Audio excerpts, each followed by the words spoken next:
అందరికీ నమస్కారం. వేమన పద్యామృతం కార్యక్రమానికి స్వాగతం.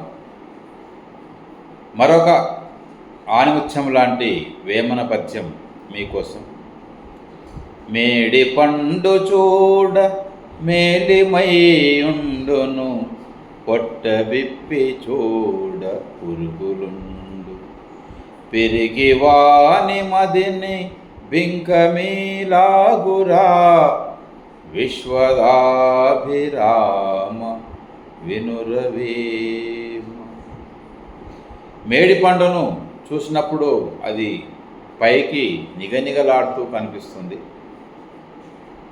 కానీ దాని పొట్ట విప్పి చూస్తే అన్ని పురుగులే ఉంటాయి. పిరిగివాడు పైకి గంభీరంగా కనిపిస్తున్నప్పటికీ అతని హృదయం కూడా మేడి పండు పొట్ట విప్పితే ఏ విధంగా పురుగులు ఉంటాయో, డొల్లతనంగా కనిపిస్తుందో, పిరికివాని హృదయం కూడా అదే విధంగా ఉంటుంది. పైకేమో డాంబికాలు కలుపుతాడు, కానీ లోపల అంత డొల్లతనమే కనిపిస్తుంది అని. అంటే ఒక పిరికివాని హృదయాన్ని మేడి పండుతో పోల్చడం, పిరికివాణిని మేడి పండుతో పోల్చడం అనేది చాలా అద్భుతమైన పోలిక. ఇది వేమన పద్యం ప్రత్యేకత.